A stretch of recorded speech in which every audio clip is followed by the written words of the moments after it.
She said I'm only good enough for dog food, she grumbled. Wow, I never thought I'd feel so embarrassed. Even though we just got married, I've been trying to do things her way. But it seems like it's not enough. Maybe she's from another planet or something. That would explain a lot. I don't understand her language anymore, but I don't really want to talk to her anyway. My name's Allison. I'm 32 and work in an office. I think I got into games because of my older brother who loves them. I've loved games since I was little, especially ones where I pretend to be someone else in a made-up world. I've made a lot of friends online, including my husband Carmen. We both love the same game and have our favorite characters and spells. Whenever a new game comes out, we go buy it together. After hanging out like this for a while, we started to like each other and decided to get married. Carmen's parents are Stanley, who's often away on work trips, and Bianca, who takes care of things at home. Stanley's hardly ever home because of his job. Carmen's grandma, who has Alzheimer's, lives with them too. She's been having a hard time remembering things, especially since Grandpa started traveling. It was a big surprise for everyone. Bianca takes care of Grandma because Carmen used to live alone. So it's just Bianca and Grandma at Carmen's parents' house. I worried about having to take care of someone who wasn't even my parent someday. But Carmen's parents are still healthy, so that day seems far away. I felt pretty relaxed until I got that one phone call. One day, I had some free time, so I finished up my chores and started playing my favorite game. Then, I heard a strange sound in my room. What's that noise? Oh, it's my phone ringing. I don't usually get calls, so I forgot what my ringtone sounded like. When I saw it was Bianca calling, I felt a bit nervous. It was the first time she had ever called me, and I wondered if something was wrong. So I answered quickly, saying, "Hello. You took your time. It's common courtesy for a responsible adult to answer promptly when someone calls." Her sudden sarcasm made me want to hang up, but I stayed on the line. "Sorry, I'll try to be quicker next time. What can I help you with?" As if you have time off on your days off, right? Playing with those silly games? You should be doing your duties as Carmen's wife. After Bianca abruptly hung up, she told me to visit Carmen's parents' house on my next day off. I felt bewildered for a while. Why did I have to deal with sarcasm from a rare phone call? I thought about ignoring it, but she's Carmen's mother, so I figured I should just hear her out. That's how I decided to approach it. Later that night, I told Carmen about the call. "I'm really sorry. It might be a hassle, so you don't have to come with me." It was reassuring to hear him say that, even though it was frustrating. Sometimes I just need a place to unwind after work. "Hello." "Oh, Allison, is something on your mind?" Susan from the pottery school greeted me warmly. I went there feeling lighthearted, but now I'm fully engaged in conversation. Susan is around the same age as my grandma, but still vibrant and ready to listen to my problems. She's like a mother figure to everyone. Pottery is fun, but I mostly come here to chat with Susan. "Listen to this, Susan," I began, venting to my friend. I got a rare call from Bianca, and it was just one sarcastic comment after another. "You must have plenty of free time," she said, "or do your duty as a wife." I never expected to hear such outdated remarks. Susan always listens to my complaints without judgment. Just ignore Bianca's nonsense. There are still plenty of old-fashioned people out there. People who talk like that often have double standards. My son's wife deals with the same thing. While I may not have lucked out with Bianca, I'm surrounded by kind people like Susan. It naturally encourages me to keep pushing forward. On my next day off, I followed Bianca's instructions and went over to my in-laws' house. When I parked and approached the door, Bianca was already waiting there. "Oh great," I muttered nervously, trying to keep calm. "Good morning. You're supposed to be here 30 minutes earlier. Don't keep your superiors waiting," she scolded. I had just arrived, and already I wanted to turn around and leave. I can understand being punctual for work, but why should I be scolded for her convenience? Besides, arriving 30 minutes early can be inconvenient for the other person, which I didn't want to do. "Well, it's only 10 minutes early," I tried to explain, but she cut me off. "Don't talk back. Am I running a military camp?" I sighed, feeling defeated. I will never trust this person again, no matter what. And I won't ever agree to take care of her when she's old, even if she offers me a lot of money. No way. "Fine then, you're late for our appointment. Anyway, I'm leaving now," Bianca said, ready to walk away. "But wait," I stopped her. "You call me here without any explanation, and I have no idea what's going on. Well, I'm going out until tonight, so you'll have to come here on your days off from now on, do the housework, and take care of the person in the back room, Bianca said before driving off. I've never met someone so difficult to communicate with. She seemed nice when I met her with Stanley and Carmen, but that wasn't the case at all.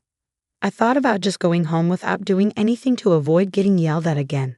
But more than that, I hadn't met my grandmother-in-law yet. Bianca had mentioned her, but since she didn't understand, she decided I didn't need to come to the family wedding.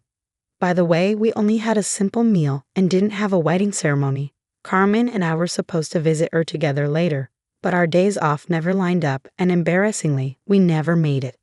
As I opened the entrance door, a shocking sight greeted me. It was a mess. It wasn't quite a garbage dump, but it looked like it wouldn't take long to become one. The room was cluttered with stuff, and there was a pile of laundry, clean or dirty, scattered on the floor. The kitchen sink was overflowing with dishes. Dust was gathering in the corners, and it was visibly disgusting. The last time I was here, the place was clean and tidy. What on earth happened? This is awful. As I pondered, I heard noises coming from the back room. Ah, it must be my grandmother-in-law, I thought, deciding to go and greet her. Excuse me. Since the day Bianca called me, I've been going to my in-laws' house as instructed. I've come to realize that Bianca probably spends her days out and only comes home late at night. She doesn't seem to take care of the house or her grandmother-in-law at all. While she bosses me around, telling me to fulfill my wife's duties, it's clear she isn't doing much herself. Maybe she got carried away because I obeyed her commands. She once loudly said, "I'm relieved that Carmen, who always plays with toys, finally brought home a wife. But after all, a wife is just a stranger. I guess you're like a free housekeeper. In this day and age, treating your son's wife like this is completely unacceptable." Of course, I told Carmen everything Bianca did, and he kept apologizing every time he heard about it. "You don't have to go to that house anymore," he would say. He even offered to talk to Bianca himself, but I asked him to hold off because I had a plan. I kept visiting my in-laws' house because I was worried about my grandmother-in-law. When Carmen saw that she and I got along well, he was really pleased. After a few months of those routine visits, while I was cleaning my in-laws' house as usual, Bianca said, "There's a memorial service at the end of this month and people will gather. Just make sure you don't say anything unnecessary, all right?" I smiled and replied, "Of course, Bianca," but it seemed like Bianca wasn't completely satisfied with my response. The memorial service was for Carmen's grandfather on his death anniversary. He had passed away before I married Carmen, but he was known to be a gentle and kind person. He and my grandmother-in-law got along very well and used to travel together. Carmen told me they always held hands when they were out. Grandfather-in-law had died of cancer, and my grandmother-in-law had taken care of him devotedly, with no help from my parents-in-law. It's just unbelievable. There's a lot of preparation to do, so make sure you come early, all right? And I think you know what to do, Bianca added. Bianca said that, and I cheerfully responded, "Yes, I'll act 30 minutes early." But she scolded me, "Your voice is too loud, be quiet." I thought about throwing the TV remote at her but managed to hold back. "You can't talk like that now, but just wait, get ready," she warned. I looked forward to the day of the memorial service, eagerly anticipating it. I was told to come 30 minutes early, but I arrived an hour early. Apparently, that was too much for Bianca, who came out of the entrance angry, saying, "You're too early." There's such a thing as too much. Honestly, when I saw her face, she looked like a monster to me. I quickly cleaned the room and set up the tables. When I heard a cheerful male voice say, "Good morning," as he approached the entrance, I saw the staff from a famous local steakhouse standing there. I had been there once with Carmen, and the meat was tender and delicious. But it's not something I can afford to do often. Ignoring me, Bianca eagerly engaged with the handsome staff, saying, "Good morning. Nice weather today, isn't it?" I could hear someone saying, "Ooh," for the first time, and then I went back to my preparations. "Hey, hurry up and bring in the food that arrived early," I heard Bianca's annoying voice. Resignedly, I headed to the kitchen, thinking yes, yes. But there, I noticed something odd. "How, Bianca, there's one meal missing. Is this a mistake? Should I call?" When I said that, Bianca smirked and said, "It's not a mistake. I never prepared a portion for you." I was shocked. I never expected to be treated this way. Everyone's gathered today, and you, my son's wife, won't even have time to eat. How rude, she said. It felt like she was praising me, but I felt angry. Even though I didn't argue back, she seemed pleased and said, "You're just like a maid. Come on, say bow." Then she brought out leftover dog food from when they used to have a dog at my in-laws' house.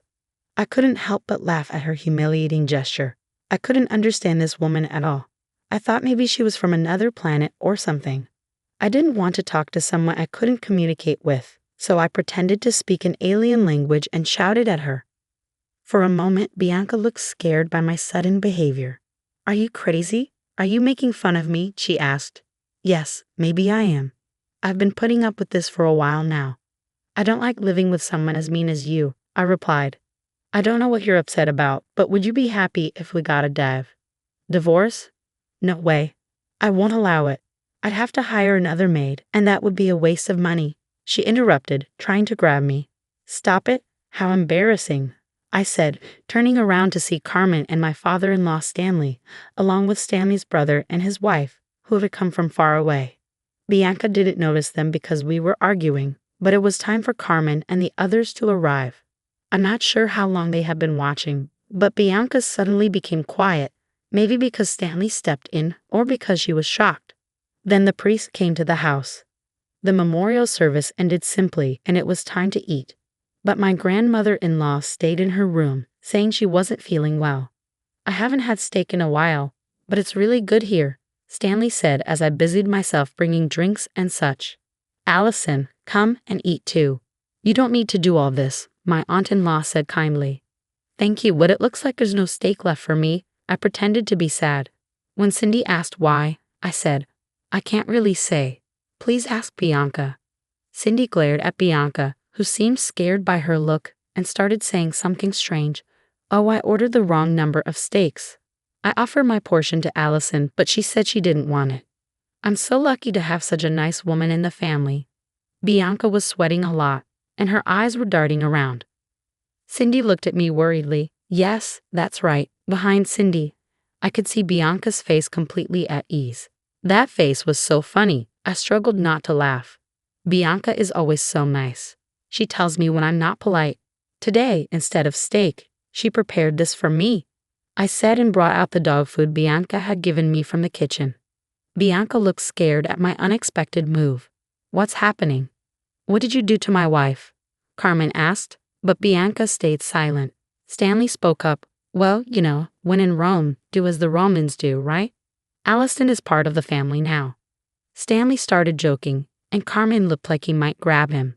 Wanting to avoid any trouble, I decided to call my secret weapon Susan. Everyone was surprised by my loud call. Then from the back room, a cheerful voice answered, "Yes." Out came Susan, the grandmother-in-law. It turns out she's the Susan from pottery school. The day Bianca first invited me over, we were both shocked to see each other, never imagining that Susan would be the grandmother-in-law. We finished the chores at my in-laws' house together, laughing. The in-laws' house is a two-family house, and Susan's part was very neat. It was clear she wasn't sick, but Bianca never suspected. Since Bianca came home late at night, Susan and I went out to eat and for walks. I cherished the time I spent with Susan, which is why I was happy to visit my in-laws' home. Susan had asked me not to tell the family about our relationship. I was upset by Bianca's unfair words, but I knew it wouldn't last forever, so I endured it. Susan chose not to attend the memorial service because she didn't want to see the family's faces. She always prayed for my grandfather-in-law's happiness after his passing. "Huh? Mom, don't you have Alzheimer's?" Stanley asked, confused. "That's just something this woman misunderstood," Bianca said, shrinking away under everyone's glares. "What bothered me most was being excluded from the grandchildren's celebrations," Susan said, smiling at me. Bianca, not finding this funny, suddenly apologized. "I'm sorry, Allison. You've always been distant to me. I was frustrated, and that's why I played that prank today. I truly regret it, but if you had been kinder from the start, maybe I wouldn't have. I never wanted to go along with this act. Bianca, all the kind words you've said to me before, I thought they meant something. That's why I recorded them," I said, pulling out a hidden voice recorder. As we played it back, Bianca's face turned pale, and the others grew serious. Susan and I had planned to reveal everything on this day, regardless of the steak incident. After listening, Cindy started laughing. You talk about social manners, but you've never worked a day in your life. It seemed Bianca had never worked and had lived a life of leisure after the children grew up. Bianca started going out more, leading to constant arguments with Stanley. Stanley himself was apparently a habitual cheater who came home late every night.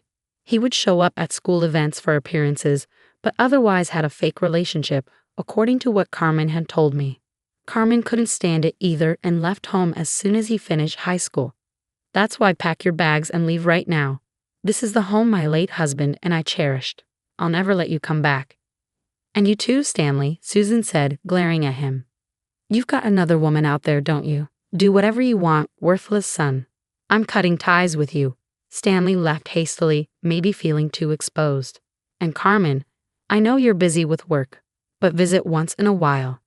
I understand if you don't want to, with such foolish parents, Susan told Carmen, looking a little sad. Then we left the house. As Carmen and I walked away, Bianca, looking furious, chased after me. Wait, clear up this misunderstanding. If I get kicked out, I'll be in trouble. I thought if that were the case, she shouldn't have mistreated me in the first place, but her words came too late. I don't get it. Why don't you work? You seem to know how to be a decent member of society, I said sarcastically as I got into the car. She was yelling something outside, but I ignored her. Let her regret her choices however she likes. After getting kicked out of my in-laws' house, Bianca showed up at Stanley's place where he was working alone. But as Susan predicted, Stanley was already living with his mistress, and Bianca was quickly left out. It turned out Bianca had been cheating too, with a married man. She got sued by his wife for damages. Since both our former in-laws had cheated, the damages kind of balanced out, but Bianca still had to pay. Stanley might have to pay less if his mistress's wife also sues him, but they're strangers to me now, and I don't care. They were a match in a weird way, despite their fake relationship. Carmen has no attachment to them and never wants to see them again. I feel the same. We decided to live in the in-laws' house with Susan. We got rid of all the furniture Bianca had picked out and changed the inside a lot, so it feels like a new home. Susan is surprisingly lively for her age, but I'm happy to take care of her if she needs it. Plus, next year, our family will be growing. I'm excited to have a happy life with my loved ones from now on.